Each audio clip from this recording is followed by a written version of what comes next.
Malawi Brief. Nkhani imene yangotipeza kumene ndi yoti mlembi wakale wa mu ofesi ya mtsogoleri ndi nduna mayi Colleen Zamba awamanga. Iwowa awamanga pa Kamuzu International Airport. Zambiri mu video. Ali mlembi wa boma makamaka mlembi wa mu ofesi ya nduna komanso mtsogoleri wa dziko mayi Colleen Zamba ndikomwe ali pamene tukamba pano ndikuti omwe akuayimira amene wandi a Sylvester Ayuba James nawonso ali konkuno pamene tikhalenso tikumva zambiri kuchokera kwa iwo kuti kodi iwowa akuasunga kuno pa chifukwa chani. Ine ndi Dickson Chivwati Gondwe ndiponso chera patikhale tikumva kuchokera kwa Sylvester Ayuba James omwe ndi lawyer wa Colleen Zamba omwe pakadali pano ali kuno ku area 30 mu mzinda wa Lilongwe kulikulu la polisi kuti timve zambiri zokhudza nkhani imene iwo watu anali ndi ulendo ndipo anawatengera kumene ku bwalo la Kamuzu mu mzinda omwe uno wa Lilongwe. Simtunda wautali kweni kuchokera pomwe tili pano kukafika ku bwalo la ndege limene la Kamuzu. Ndiye tikhala tikumva kuchokera kwa iwowa chaposa chodapa kuti kodi atifotokozere nkhani yokhudza amene wa Colleen Zamba Ayuba James pamene akhale ndithu akutiuza zambiri zokhudza amene zakhalira makamakanso kuti amene wa awasunge kuno kamene kuti apezeke kuno pa nthawi ino. Ndiye tikhale tikumva kwa iwowo makamakanso zokhudza nkhani imeneyi imene tafotokozera kwambiri kuja kuti iwowa anali ndithu mlembi mu ofesi ya president komanso nduna ndipo zambiri akuluakulu a polisi akuti akhala kufotokoza zokhudza ndilo imene komano nkhani yake ndiye kuti kodi yemwe akuayimira amene wa Sylvester Ayuba James akuti bwanji makamakanso zamene zakhalira makamakanso kuno ku area 30 pamene tukamba kuti iwowa Colleen Zamba ali kuno ku area 30. Tikulandireni pano pa Zodiac Sylvester Ayuba James mawabwino. Zikomo kwambiri. Timangofuna tinamva kuchokera kwa inu nkhani yokhudza kubwera kwa Colleen Zamba kuno ku area 30 ngati nkhani zake zikulunjika pati. Sana fotokoza chili chonse a polisi kuti chuchitika ndi chani koma tingodza kuti ali nawo konkuno kumene ifeso tili kuti timve kuti akwasunga chifukwa chani. Mwina mukwanitsa kuti akubenthulireni mwina pa zina zimene mwina atha kupenekera pa nkhani zimene awatengera kuno. Ayi sana nene kalikonse ifeso tikudziwa so kalikonse.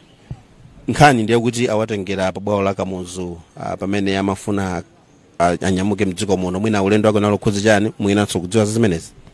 Amapita ku graduation ya mwana wawo ku Geneva amene akumaliza school ku university na ndi monga mmene lingapangire kholo lilonse amafuna akakhale nawo bombo menewo. Briefly in English, tell us more about the detention or the arrest of Madame Colleen Zamba, the former secretary to the president and cabinet.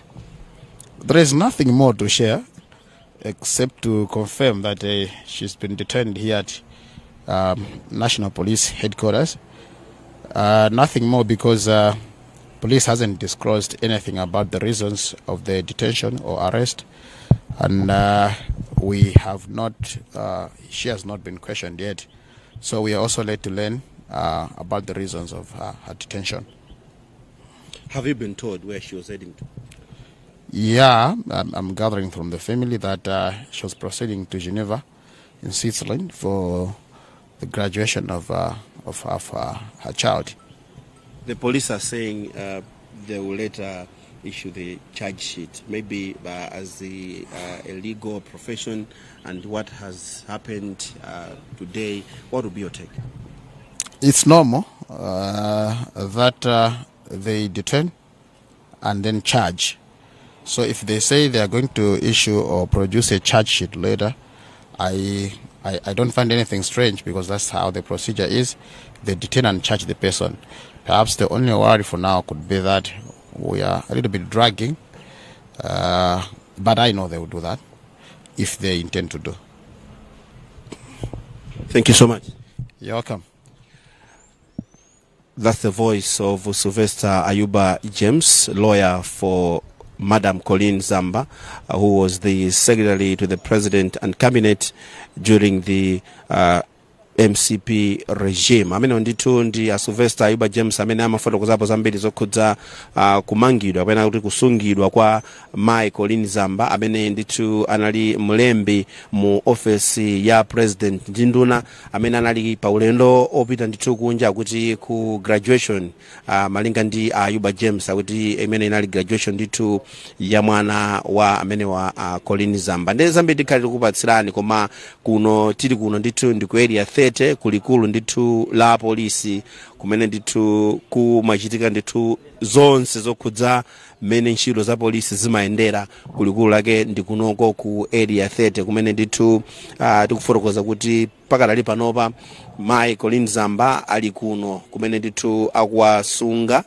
pamene apolisi akuyembekezekanso kufotokoza za chomwe awamangira kapena kuti kufotokozapo zifukwa zimene zachititsa kuti awauze kuti abwere kuno pamene akhale ndithu akuwafotokozera zokhudza milandu yawo. Ndi tikhale kuuzani zambiri zokhudza mene zikhalirenso makamaka za nkhani imeneyi koma kwakulu kwakuti mene akufotokozera Ayuba James zambiri nawonso akhale ndithu akumva kuchokera kwa apolisi amenewa makamakanso zokhudza milandu kapena kuti zokhudza mene zakhalira kuti mpakana iwowa awatenge tsiku lalero pamene anali ndithu pa ulendo wawo umenewu pa bwalo limene la ndege la Kamuzu. Tikhale ndithu tikumatsatira bwinobwino makamakanso mene zilili za ndondomeko imeneyi yokhudza kumangidwa kapena kuti kusungidwa kwa Colleen Zamba yemwe anali ndithu mlembi wankulu mu office ya president ndi nduna. Ndi pakadali pano tibwerere kwa nzathu ku area 47 sector 5 koma tikhale ndithu tikupatsirani zambiri kuchokera kuno kuti kodi akamatuluka mchipinda chomwe timakuonetsani posachedwa pa amene wa Colleen Zamba kodi mene mumutuluke zotani chifukwa apolisi afotokoza kale kuti akhala akufotokoza za milandu imene ndithu iwowa awatsegulira komanso mene tamvera kuchokera kwa Sylvester Ayuba James amene amafotokozaponso za mene ndithu zilili pakadali pano za kumangidwa kumeneko komanso nawonso atsimikiza kuti akhale akuuzidwa za milandu imene awatsegulire iwowa Colleen Zamba. Pano ndikupatsireni kwanzathu ku area 47 sector 5 at Bridge House kuti apitirizenso ndi maprogramu ena osiyanasiyana koma inu mutsatire episode ya ikamba kuti tizokupatsirani zambiri zokhudza nkhani imeneyi kuchokera kuno ku area 30.